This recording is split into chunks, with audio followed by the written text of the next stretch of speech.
show you a silly little technique that I've been using for years, and I can't believe I've never put it in video before.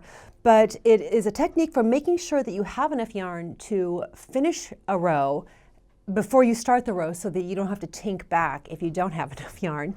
And the reason I thought about it is because I'm knitting this beautiful baby blanket. And you can see this is this totally simple garter stitch baby blanket, and I will give you links to this pattern. It's actually a Koigu pattern that I got from Purl Soho, and I'm working on it for a friend. And the thing about this blanket, the thing that makes it beautiful, is the way the colors are blending together and the way that each color break is really strong and clean. And the fact is, I could never ever change color in the middle of a row in this blanket. I definitely want to make sure I have enough yarn to knit the whole row before I start. I mean, it wouldn't be a disaster. I would just have to tink out, but I am changing color often, and I want to make sure that it works out every time. So this is the technique that I use. You have to be knitting something where you want to make sure you have enough yarn to finish the row, and you have to not have a tape measure around.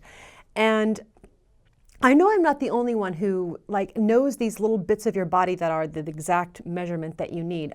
For me, from the tip of my nose to the end of my thumb, when I hold my arm out straight, it's 38 inches. And this knuckle right here is 1 inch. And my hand from the base of my palm to the tip of my middle finger is 7.5 inches.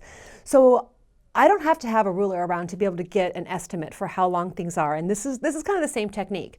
So before you get down to the very end of your yarn, you want to measure. And so you hold it up and you measure out. Well, first of all, take a guess. I looked at this and I thought 2 lengths should be enough to get through this row. So I measured out with my arm extended all the way. I measured out 2 lengths. I marked that spot and made a slip knot, then took a little clippy marker and put it in there so the slip knot wouldn't come out. Then I knit across, and it just so happened that 2 lengths wasn't enough. So I ended up running out of yarn in my little test before I was done. So I took out that slip knot, measured out 1 more length, and did this again.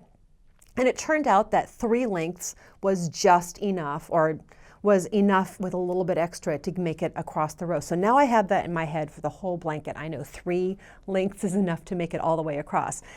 And so now when I get close to the end of my yarn, I want to be able to use all the yarn. This was kind of expensive yarn. I want to be able to use all of it in this baby blanket. I don't want to run out.